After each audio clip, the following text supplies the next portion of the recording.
माले हम और वीआईपी बनेगी राज्य स्तरीय पार्टी, ये आपका न्यूज आया था।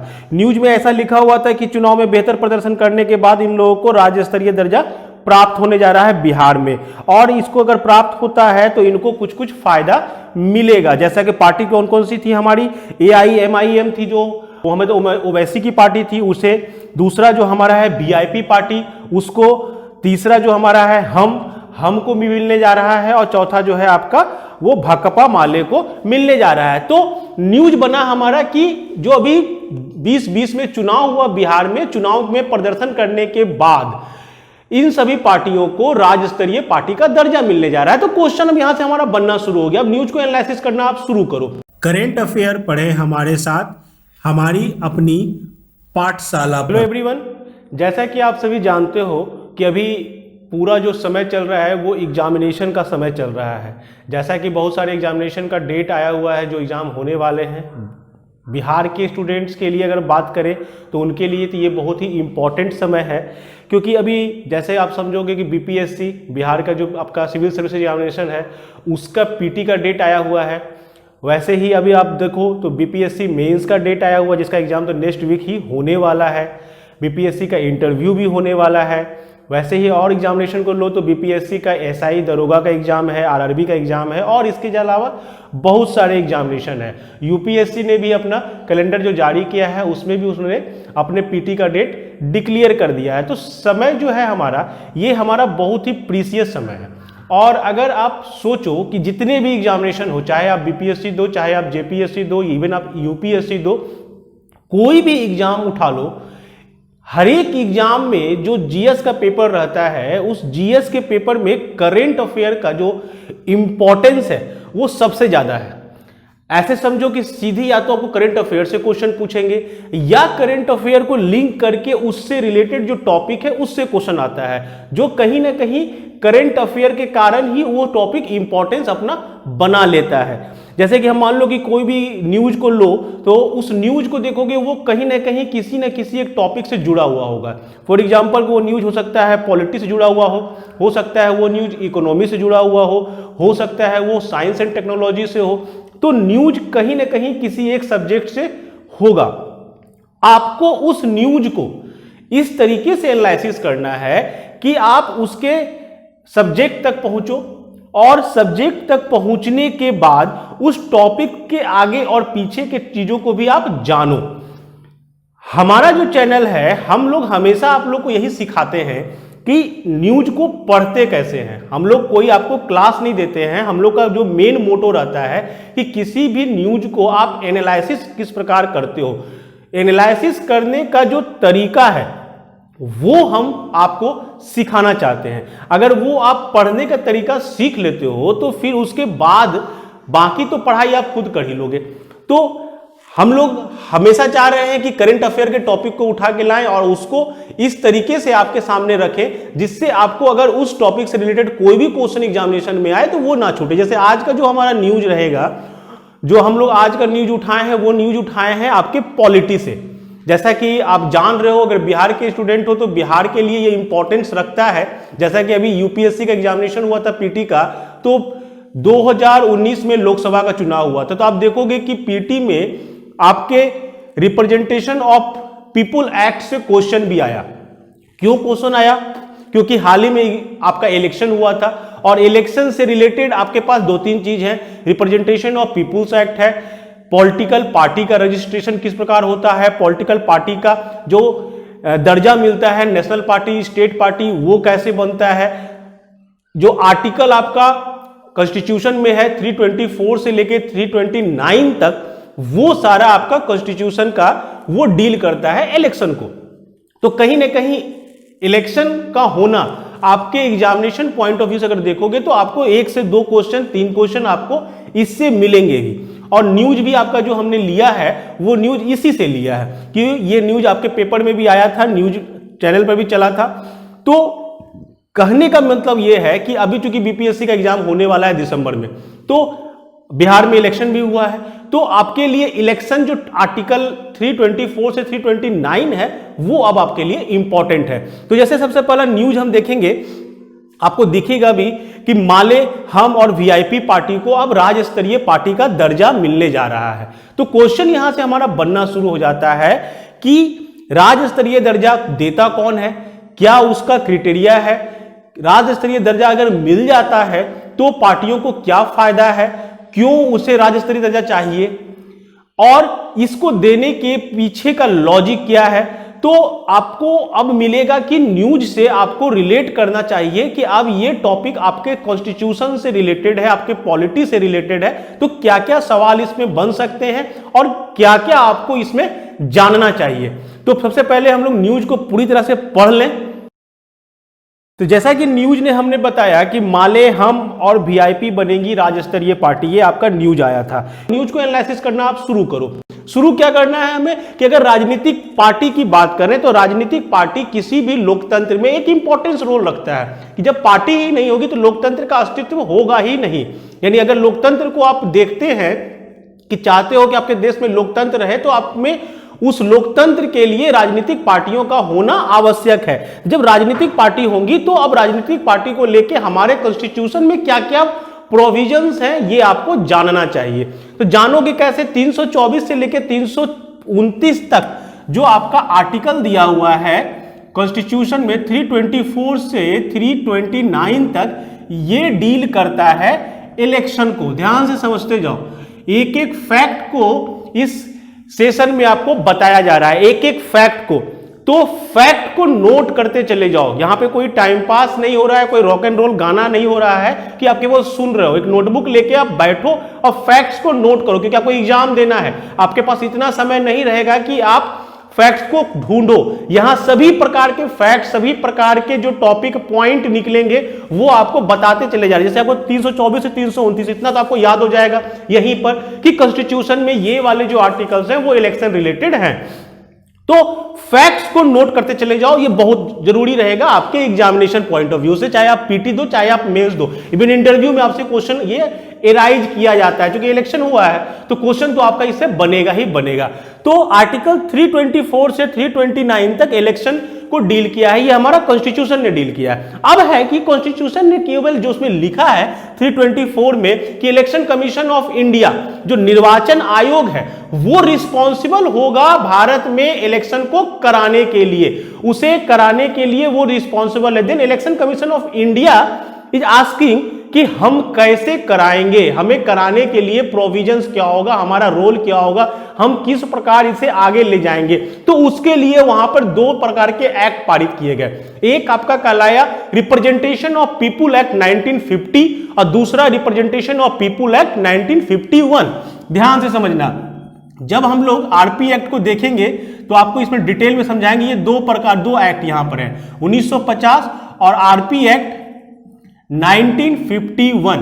दो एक्ट है, दोनों को अगर मिला लो तो आपको पता चलेगा कि इलेक्शन कमीशन को यहां पे बहुत सारे पावर्स दिए गए हैं। पावर्स मींस क्या, उसे बहुत सारे गाइडलाइन यहां पर प्राप्त हैं कि वो किस प्रकार भारत में इलेक्शंस को कराएगी।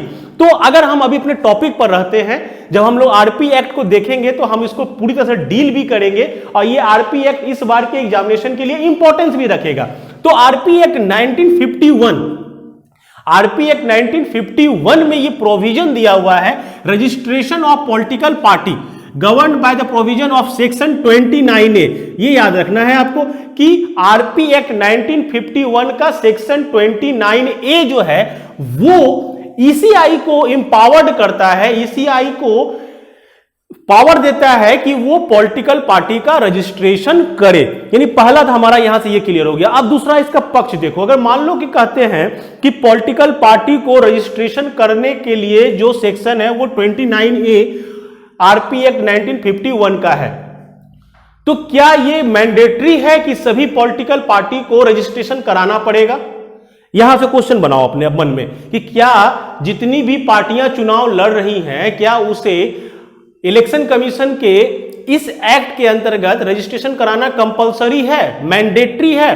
तो नहीं, वो मैंडेटरी नहीं है। कैसे मैंडेटरी नहीं है? ये किताब मत बोलो, किताब की बात नहीं। नॉर्मली देखो, निर्दलीय भी तो लोग खड़े होते हैं, ऐसी बहुत सारी पार्टियां भी खड़ी होती है जिनका रजिस्ट्रेशन नहीं होता है। वो फर्स्ट टाइम केवल इलेक्शन में खड़ी हो गई और इलेक्शन खत्म हुआ, फिर वो पार्टियां भी गायब हो गई। तो तो रजिस्ट्रेशन करवाना इज नॉट मैंडेटरी।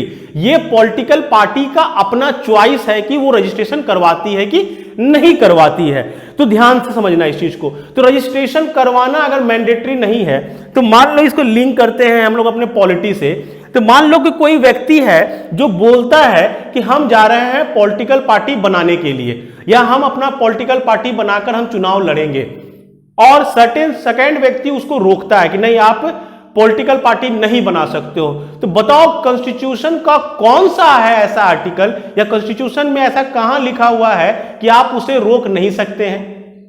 ध्यान से समझो, ये लिंक करना सीखो, रिलेशन बनाओ, लिंक करो, कनेक्शन खोजो कि कहां से कौन कौन आपका आर्टिकल कनेक्ट हो रहा है। तो अगर बोलता है कि हम पॉलिटिकल पार्टी, मान लो सर्टेन एक व्यक्ति ए है जो बोलता है कि हम पॉलिटिकल पार्टी क्रिएट करेंगे, और एक व्यक्ति है बी जो बोलता है कि नो, आप इसको नहीं कर सकते हो या आपको ये करने नहीं दिया जाएगा, देन ए क्या करेगा, ए चला जाएगा सुप्रीम कोर्ट, ए चला जाएगा सुप्रीम कोर्ट, और सुप्रीम कोर्ट में जाकर वो केस फाइल करेगा। क्यों फाइल करेगा? क्योंकि आपका फंडामेंटल राइट है ये। अब यहां से देखो आपका बनना शुरू हो गया क्वेश्चन कि ये आपके फंडामेंटल राइट में है, तो खोजो फंडामेंटल राइट में कहां पर ऐसा लिखा हुआ है कि हम पॉलिटिकल पार्टी बना सकते हैं। फंडामेंटल आर्टिकल में देखो आप गौर से 91C, फंडामेंटल आर्टिकल में देखो 91 का एक का सी देखो, जिसमें लिखा हुआ है freedom to formation of association, कि आप एसोसिएशन, आप संघ बना सकते हो, आप ग्रुप बना सकते हो, आप यूनियन बना सकते हो, आप कोऑपरेटिव बना सकते हो, आप सोसाइटी बना सकते हो, तो हम पॉलिटिकल पार्टी भी बना सकते हैं। यानी कि अगर कोई व्यक्ति पॉलिटिकल पार्टी बनाना चाहता है तो उसे बनाने से रोकने के लिए कोई व्यक्ति का खड़ा हो गया, देन आप उसे डिनाई करोगे। उसके लिए सुप्रीम कोर्ट आपके प्रोटेक्शन के लिए बैठा हुआ है। क्यों बैठा हुआ है? बिकॉज फॉर्मेशन ऑफ एसोसिएशन, ये आपका फंडामेंटल आर्टिकल है 91C। तो ये लिंक करो कि पॉलिटिकल पार्टी बनाने से अगर कोई रोका तब क्या होगा, तब ये होगा, आपका फंडामेंटल राइट आ जाएगा वहां पर बीच में, यानी फंडामेंटल राइट आ गया। अब मान लो कोई पॉलिटिकल पार्टी बना लिया, अब बनाने के बाद वो रजिस्ट्रेशन नहीं करता है तो क्या होगा? तो कुछ नहीं होगा। क्यों नहीं होगा? क्योंकि ये मैंडेटरी नहीं है, ये च्वाइस है, ये च्वाइस है, ये पॉलिटिकल पार्टी का च्वाइस है कि वो रजिस्ट्रेशन कराना चाहता है कि नहीं चाहता है। अगर रजिस्ट्रेशन कराना चाहता है तो ईसीआई उसका रजिस्ट्रेशन करेगी। उसमें रूल है कि जिस दिन पॉलिटिकल पार्टी बनती है उसके फॉर्मेशन के 30 दिन के अंदर वो अपना एप्लीकेशन सबमिट करेगी ईसीआई को, देन ईसीआई उसे रिकॉग्नाइज कर लेगा या ईसीआई उसे अपना एक रजिस्ट्रेशन नंबर दे देगा। अब क्वेश्चन है कि पॉलिटिकल पार्टी रजिस्ट्रेशन क्यों कराए? अगर रजिस्ट्रेशन करा लेती तो उसे क्या बेनिफिट है? तो हाँ, बेनिफिट है। आगे हम लोग देखेंगे कि बेनिफिट क्या होता है, क्यों पॉलिटिकल पार्टी को रजिस्ट्रेशन करा लेना चाहिए और नहीं कराने से क्या फर्क पड़ेगा। तो ध्यान से समझो, ये लिंक करते चले जाओ, एक एक चीज को लिंक करते चले जाओ, आपको समझ में आएगा कि हो क्या रहा है। तो यहां से अब आ गया हमारा कि हम पॉलिटिकल पार्टी फॉर्मेशन कर सकते हैं। कैसे कर सकते हैं? आरपी एक्ट 1951, कंफ्यूज मत करना कभी कि 1951 में ये है रजिस्ट्रेशन ऑफ पॉलिटिकल पार्टी। 1950 क्या डील करता है वो भी हम लोग बताएंगे, बट फिलहाल हमें पॉलिटिकल पार्टी पर कॉन्सेंट्रेट करना है। ईसीआई इसके लिए रिस्पॉन्सिबल है, election Commission of India is responsible for the registration of political party, so ECI इसके लिए हमेशा रिस्पॉन्सिबल होगा। अब आ जाओ फैक्ट्स पर कि कौन कौन सा कॉन्स्टिट्यूशनल अमेंडमेंट या आर्टिकल है जो इसको रिलेट करेगा। तो पहला है 52nd अमेंडमेंट 1985, जो 52वीं संविधान संशोधन हुआ था 1985 में, वो आपके इस पॉलिटिकल पार्टी से कनेक्टेड है। कैसे कनेक्टेड है? कनेक्ट करना सीखो, बार बार हम लोग यही बोलते हैं कि कनेक्शन बनाओ। तो ये कैसे है? इसके इस अमेंडमेंट में ही पहली बार राजनीतिक दल का मान्यता प्राप्त हुआ किसी को, यानी राजनीतिक दल को जो मान्यता प्राप्त होगी, जो आगे हम चल के देखेंगे, वो मान्यता प्राप्त होने का अमेंडमेंट यही था। यानी 1985 में पहली बार पॉलिटिकल पार्टी को मान्यता प्राप्त होना शुरू हो गया। वैसे ही 10th शेड्यूल जो आपकी 10वीं अनुसूची है, 10वीं अनुसूची दल बदल कानून के रूप में जानी जाती है।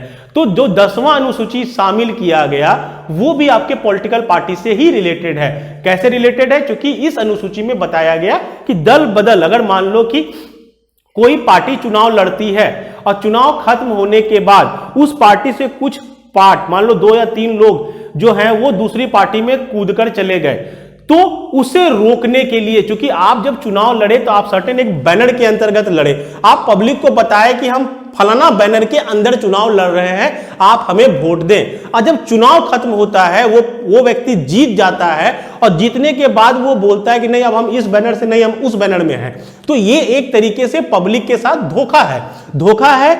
और पब्लिक इस चीज को, क्योंकि अब तो कुछ कर नहीं सकती है, क्योंकि चुनाव तो हो चुका है, अब तो उसे पब्लिक को हर हालत में अगले 5 साल के बाद ही जवाब देना है, तो 5 साल के लिए तो वो अपने आप को चीटेड महसूस करेगी कि हमको जिस समय ये व्यक्ति आया उस समय इन्होंने कहा कि हम मान लो कि ए पार्टी के हैं और हम उसको ए पार्टी के नाम पर वोट दिए और चुनाव खत्म होने के बाद ये चला गया बी पार्टी में, जिसको हम लोग नहीं लाइक कर रहे थे और ये चला गया। बट हम तो चूंकि वोट दे चुके हैं, देन दल बदल कानून, कि अगर किसी पार्टी से कोई व्यक्ति आफ्टर चुनाव, आफ्टर इलेक्शन वो अपनी पार्टी बदलता है तो उसे रोकने के लिए कानून आया जो 10वीं अनुसूची में शामिल है। तो ये सारे फैक्ट्स जो हैं वो आपके इस पॉलिटिकल पार्टी से कनेक्टेड रहेंगे। अब हम समझेंगे कि नेशनल पार्टी और स्टेट पार्टी होता क्या है, नेशनल पार्टी और स्टेट पार्टी का कॉन्सेप्ट क्या है और किस प्रकार नेशनल पार्टी का दर्जा और स्टेट पार्टी का दर्जा दिया जा सकता है। तो हम लोग इसको क्लियर करेंगे। तो राज्य पार्टी यानी स्टेट पार्टी का पहला हम समझेंगे कि स्टेट पार्टी का दर्जा कब मिलेगा और इसके लिए क्या क्या रूल है, ध्यान से समझना। राज्य दल, पार्टी को स्टेट पार्टी मिलने का दर्जा जो मिलता है, ध्यान से समझो, पहले रूल्स को हम लोग देख लेते हैं। ये आपको जो मिलेगा ये मिलेगा symbol allotment and reservation order 1968। ध्यान समझना, ये 1968 में ये ऑर्डर पारित किया गया था, जिसे कहा भी जाता है चुनाव चिन्ह आरक्षण वो आवंटन आदेश 1968। ये आपको आरपी एक्ट में मिलेगा, जो सेक्शन 6B डील करता है राज्य पार्टी के लिए, स्टेट पार्टी के लिए। तो 6B कहता क्या क्या है पहले वो समझ लो। 6B कहता है किसी राजनीतिक दल को राज्य स्तरीय दल की मान्यता प्राप्त करने के लिए आवश्यक होगा कि वह उस राज्य विशेष में, ध्यान से समझना, राज्य विशेष में हुए गत विधानसभा चुनाव में न्यूनतम 6%, ध्यान से समझते जाओ इस चीज को, 6% वैलिड, जितना भी वैलिड वोट हुआ, मतलब जब वोट होता था, जो होता है, तो अब चूंकि इलेक्शन ईवीएम से होता है, पहले होता था बैलेट से, तो बैलेट में बहुत सारे वोट इनवैलिड भी होते थे, अवैध होते थे किसी कारणवश, और वैध होते थे। जो वैध वोट है, जो वैलिड वोट है, उसका कम से कम 6% वोट उस पार्टी को मिला हो और साथ ही 2 सीट वो जीता हो उस विधानसभा चुनाव में, 2 सीट, कम से कम 2 सीट, ये मिनिमम है, मिनिमम 6% वोट एंड 2 सीट, वो मिनिमम वो सिक्योर करे।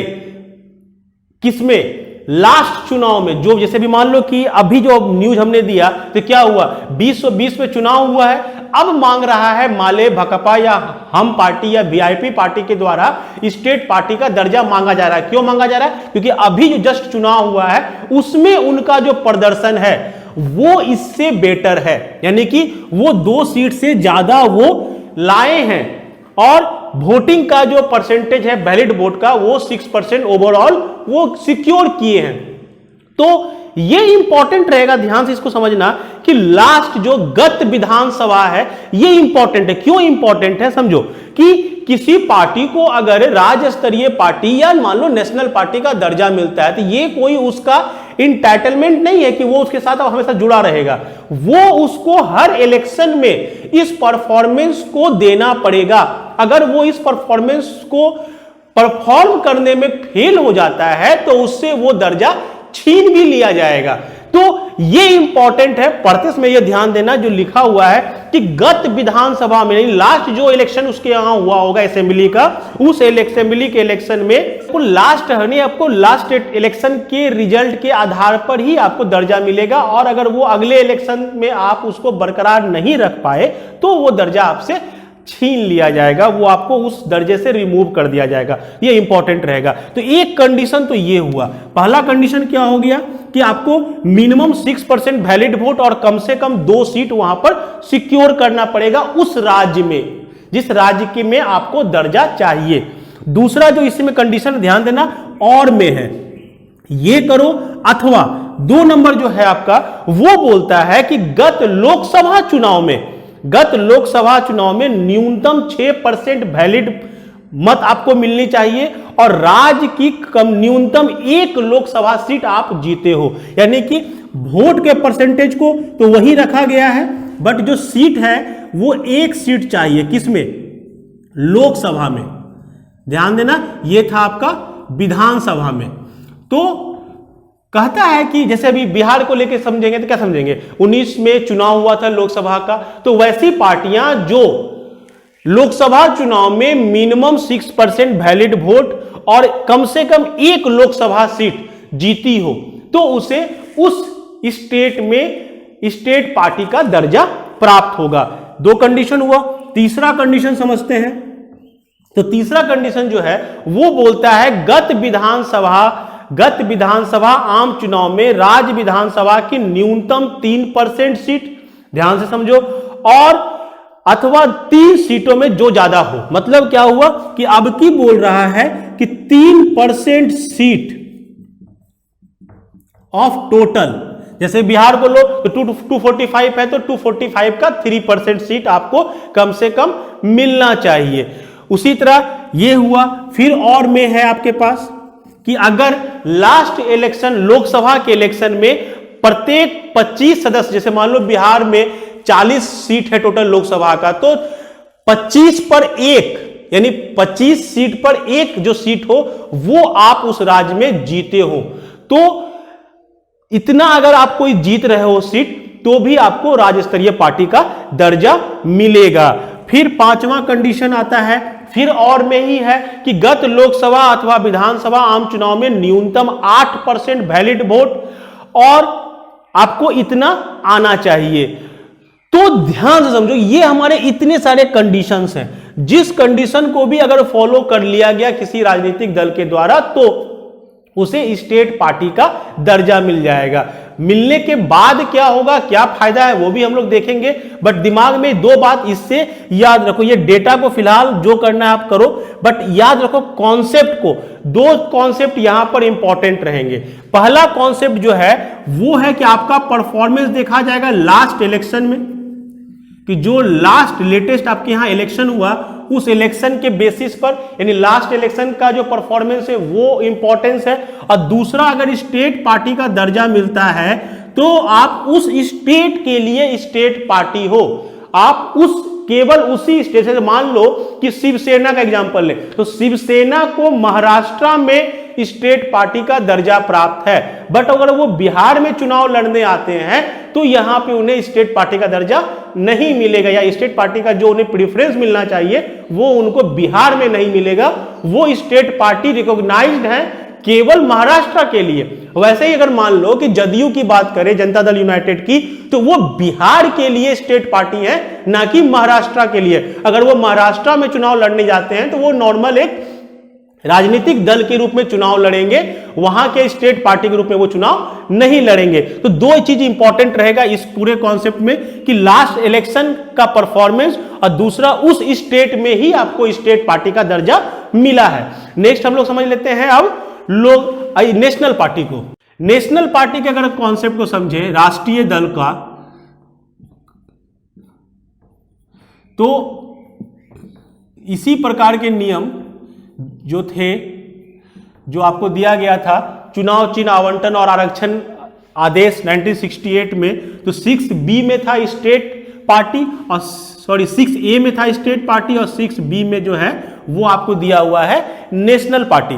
तो नेशनल पार्टी की जो कंडीशंस को समझेंगे तो उसमें कंडीशन फिर दिया हुआ है कि उस राजनीतिक दल द्वारा खड़े किए गए प्रत्याशी को किन्हीं 4 या अधिक राज्यों में लोकसभा चुनाव या उस राज्य के विधानसभा चुनाव में कुल वैध मतों का 6% मत और कम से कम 4 लोकसभा सीट जीते हो। मतलब क्या हुआ कि कोई राजनीतिक पार्टी अगर कहती है कि हमें राष्ट्रीय दल का दर्जा प्राप्त करना है, तो उससे लास्ट जो लोकसभा चुनाव होगा या विधानसभा चुनाव होगा तो 4 स्टेट में, मिनिमम 4 स्टेट में उसे कम से कम, जो पहला कंडीशन है 6% वैलिड वोट और 4 सीट 4 स्टेट में लाने होंगे, तभी उसे नेशनल पार्टी का दर्जा प्राप्त होगा।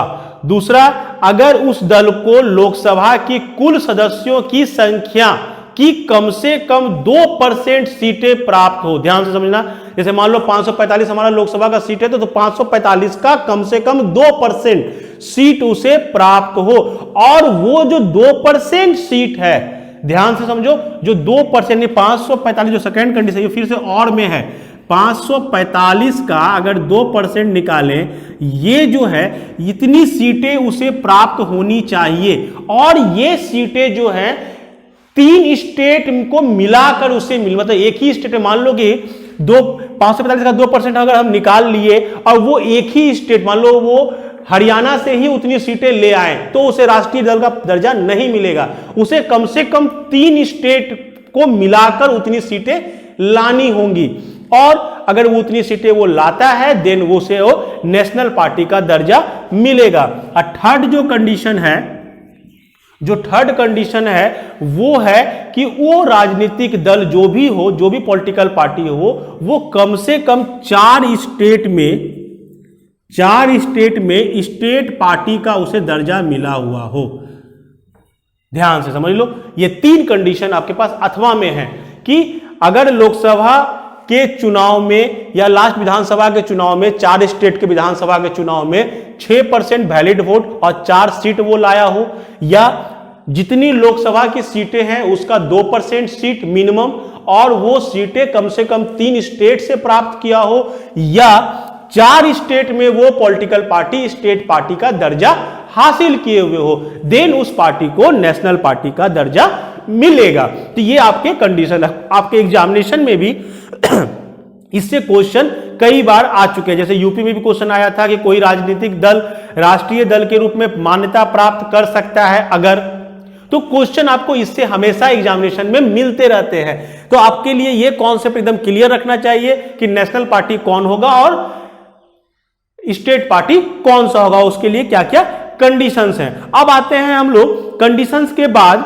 कि मान लो इसी में कॉन्सेप्ट को क्लियर करो कि फायदे की बात आप करना शुरू करते हैं। तो यहां पर फायदा जैसा हमने बताया, ये कहां से आया था? ये आया था आपका चुनाव चिन्ह आरक्षण वो आवंटन आदेश से।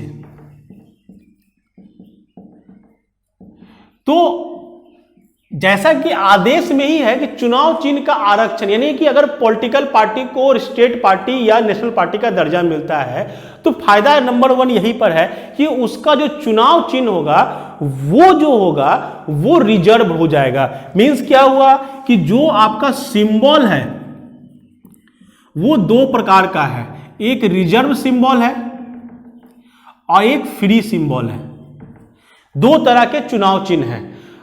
जो रिजर्व सिंबल है वो उस पार्टी के लिए है जो पार्टियां रिजर्व है, मतलब जो पार्टियां नेशनल या स्टेट पार्टियां हैं उनके लिए रिजर्व है।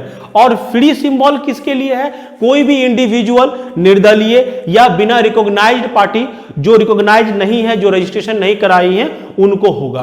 तो रिजर्व मींस क्या हुआ कि जैसे कि हम जानते हो कि जैसे भाजपा का जो चुनाव चिन्ह है वो है लोटस, या कांग्रेस पार्टी का चुनाव चिन्ह है वो जो है हाथ है।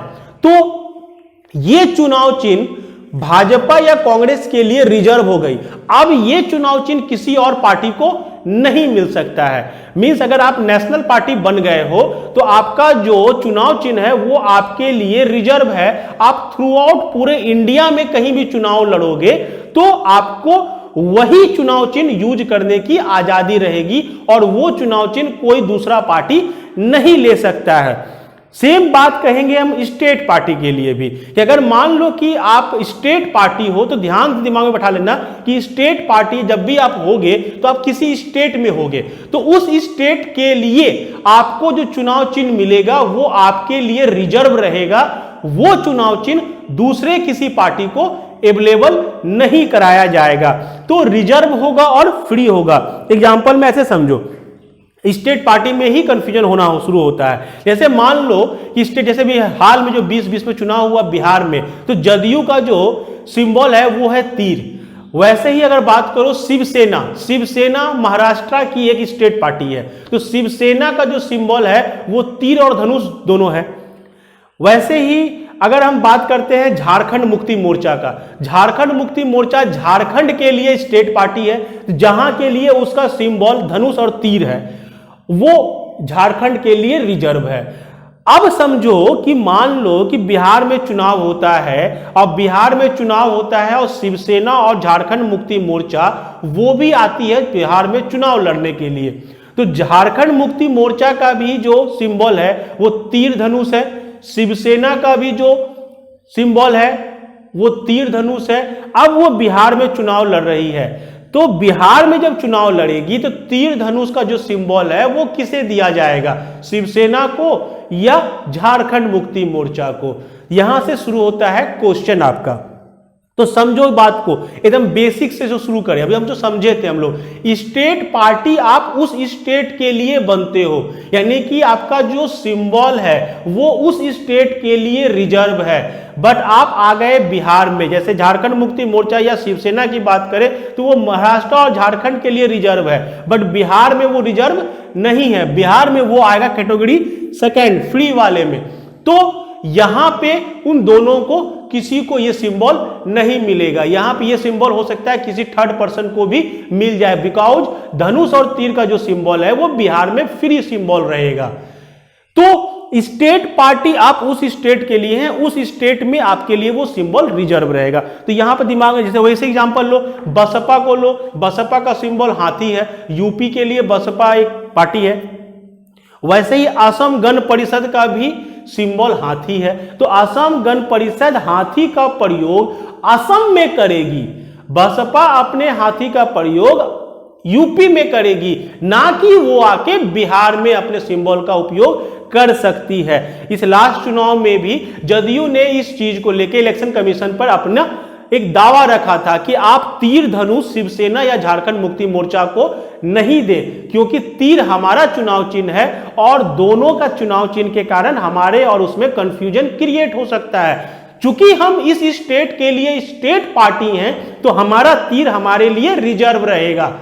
और ईसीआई ने उनके क्लेम को सही माना और जेएमएम या शिवसेना को तीर धनुष का सिंबल नहीं दिया। तो ये आपको याद रहना चाहिए सिंबल को लेके।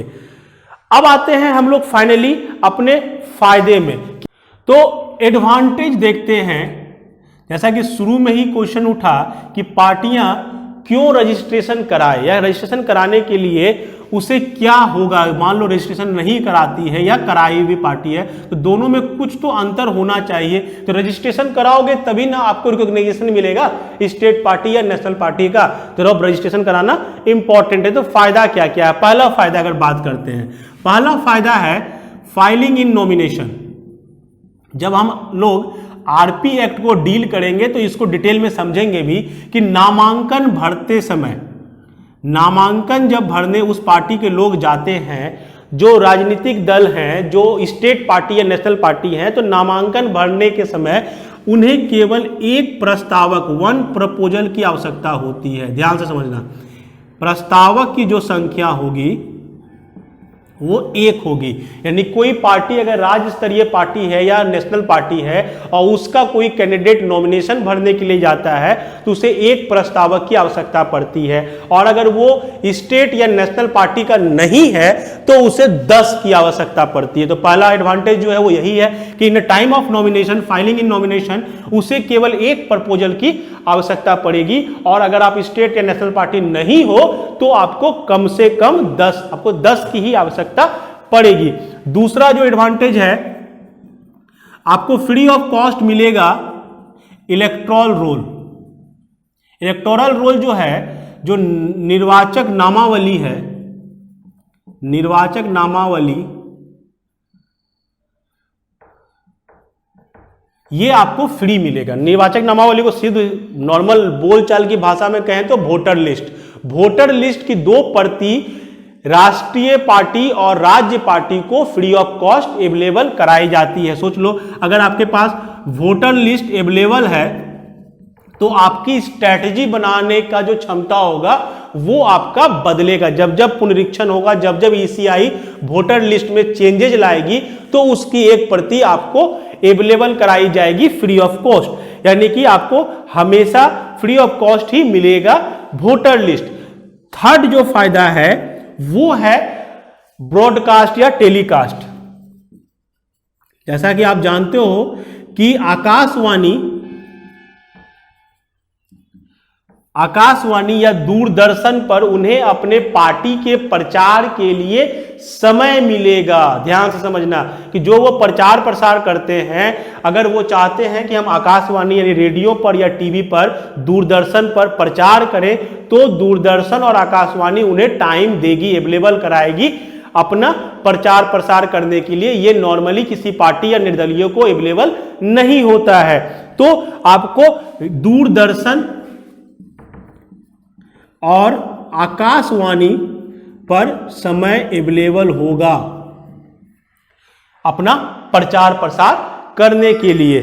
लास्ट जो है एडवांटेज में वो है स्टार कैंपेनर, स्टार प्रचारक, जो आप लोग बहुत अच्छे से जानते हो कि स्टार प्रचारक घोषित करती है पार्टियां कि ये हमारे स्टार प्रचारक हैं जो प्रचार करेंगे। तो ईसीआई ने ये प्रिविलेज दिया है स्टेट पार्टी और नेशनल पार्टी को कि अगर वो कोई पार्टी नेशनल या स्टेट पार्टी है तो वो 40 स्टार कैंपेनर को यूज कर सकती है, वो 40 स्टार प्रचारक को यूज कर सकती है। नॉर्मली ये जो संख्या होती है ये आम पार्टियों या निर्दलीय के लिए मैक्सिमम 20 हो सकती है, बट अगर आप राष्ट्रीय या राज्य पार्टी हो तो आपको 40 का स्टार प्रचारक का फायदा मिलेगा। तो ये सारे थे एडवांटेज कि अगर कोई पार्टी रिकॉग्नाइज्ड हो जाती है राष्ट्रीय पार्टी या राज्य पार्टी में तो उसे क्या क्या फायदा मिल सकता है। तो आपके एग्जामिनेशन में कुछ भी क्वेश्चन कहीं से भी आ सकता है, होप आपका छूटेगा नहीं। अब 2-4 क्वेश्चन हम लोग प्रीवियस एग्जामिनेशन के हैं वो देख लेते हैं। पहला क्वेश्चन जो है हमारा वो है, जैसे आप देख रहे हो कि यूपी पीसीएस से पूछा गया था 2000 में, प्री का एग्जामिनेशन में क्वेश्चन था कि भारत की कोई भी राजनीतिक दल राष्ट्रीय दल के रूप में मान्यता प्राप्त कर सकता है यदि वह राज्य स्तर का दल हो कम से कम कितने राज्यों में। ये ना क्वेश्चन है आपका कि राष्ट्रीय दल बनना है उसे, और राष्ट्रीय दल बनने के लिए अगर उसे स्टेट पार्टी का दर्जा प्राप्त है तो कितने राज्यों में वो दर्जा प्राप्त होना चाहिए। जैसा कि हमने आपको बताया भी था कि स्टेट पार्टी अगर वो 4 राज्यों में है तो उसे नेशनल पार्टी का दर्जा प्राप्त हो जाएगा। तो आपका आंसर जो हो जाएगा वो हो जाएगा 4 राज्यों में। तो 3 कंडीशन थे, फिर से उसे रिकैप हम लोग कर लेते हैं कि अगर आपको राष्ट्रीय दल बनना है तो राष्ट्रीय दल बनने के लिए आपको गत लोकसभा चुनाव या उस राज्यों के विधानसभा चुनाव में जितने भी वैलिड वोट पड़े उसका कम से कम 6% वोट हासिल हो, और साथ ही साथ आप कम से कम 4 लोकसभा सीटों को जीते हो। पहला कंडीशन यही था। दूसरा जो था कंडीशन वो था अथवा में कि अगर वो दल कुल संख्या लोकसभा के कुल सदस्यों की संख्या का कम से कम 2% सीट हो और वो 3 राज्यों से प्राप्त किया हो। और थर्ड जो था ऑप्शन वो यही था कि वो दल कम से कम 4 राज्य में स्टेट पार्टी का दर्जा प्राप्त किए हो। तो आपका आंसर जो हो जाएगा वो हो जाएगा इसमें बी, 4 राज्यों में। वही यही क्वेश्चन को फिर यूपी ने दोबारा पूछा था, किसी राजनीतिक दल को क्षेत्रीय दल के रूप में मान्यता दी जाती है। क्षेत्रीय दल का मतलब समझ लेना है हमेशा यहां पर कि क्षेत्रीय दल मतलब होता है आपका स्टेट पार्टी। तो स्टेट पार्टी का दर्जा किसी राजनीतिक दल को कब प्राप्त होगा? तो राजनीतिक दल को स्टेट पार्टी का दर्जा कब प्राप्त होगा, ये कंडीशन तो आपको हमने बताया ही बहुत अच्छे से। ऑप्शन को देख लेते हैं। पहला है वो राज्य में या तो लोकसभा अथवा विधानसभा चुनाव में 4% का वोट प्राप्त किया हो। ध्यान से समझो, 4 नहीं होता है, वो 6% होता है। अगला ऑप्शन देखते हैं, वो राज्य में या तो लोकसभा अथवा विधानसभा चुनाव में 6% का वोट प्राप्त किया हो। चलो ये तो मेरा सही है कि 6% वोट प्राप्त किया हो, बट उसमें क्या था कि 6% वोट प्राप्त करने के बाद उसे अगर विधानसभा चुनाव को ले रहे हो तो कम से कम 2 सीट जीतेगा और लोकसभा को ले रहे हो तो कम से कम 1 सीट जीतना पड़ेगा। यानी केवल 6% वोट से आपको स्टेट पार्टी का दर्जा नहीं मिलेगा। ठीक है, तो 6% केवल होता ये दिया हुआ है कंडीशन, से ये भी आपका गलत होगा।